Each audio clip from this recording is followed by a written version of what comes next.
हे बघा, हे जुना माठ आहे आणि आपल्याला ह्याच्यात थंड पाणी कसं साठवायचं ते आपण बघणार आहोत। जुन्या माठातही थंड पाणी पडतंय, तर आपण हे आता एक ट्रिक वापरणार आहोत। हे मीठ घेतलेलं आहे आणि हे मीठ लावून आपण आतमधून धुणार आहोत असं स्वच्छ। लावून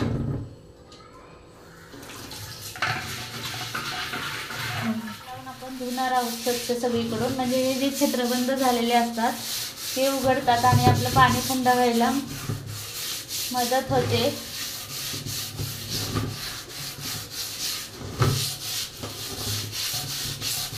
तर हे नारळाचं केसर घेतलेलं आहे।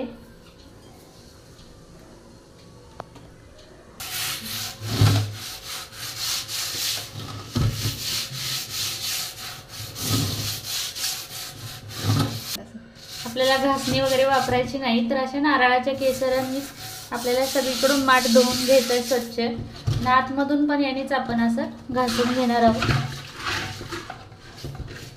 कितीही जुना माठ असला तरी तो पाझरला की पाणी थंड पडतं।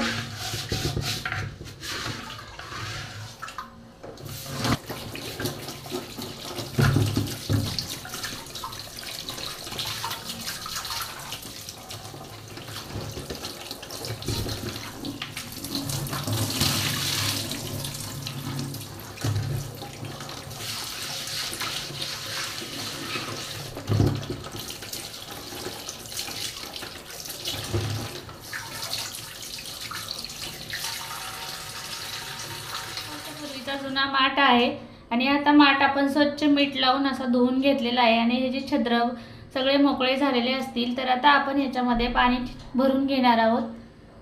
त्यामध्ये हे बघा, आता आपण ह्याच्यामध्ये पाणी भरून घेतो। फिल्टरचं पाणी भरून आपल्याला आता हे ठेवून द्यायचंय। तर 1 तासाभरामध्ये आपलं छान थंड पाणी पडतं, अगदी फ्रीजमध्ये ठेवल्यासारखं। तर हे बघा, माठ भरून ठेवलेला आहे आणि पूर्ण हा माठ असा ओला राहतो दिवसभर आणि हे पाणी असं पाझरतं। तर ह्या वाटीमध्ये पाणी साठलं जातंय आणि आपण याला नळ नाही आहे या माठाला, तर ह्या चमच्याने असं पाणी घेऊ शकता। तर अगदी थंड पाणी, फ्रीजमध्ये ठेवल्यासारखं थंड पाणी पडतं। जुना माठ आहे 2 वर्षाचा, तरी पण थंड पाणी अगदी व्यवस्थित राहतं।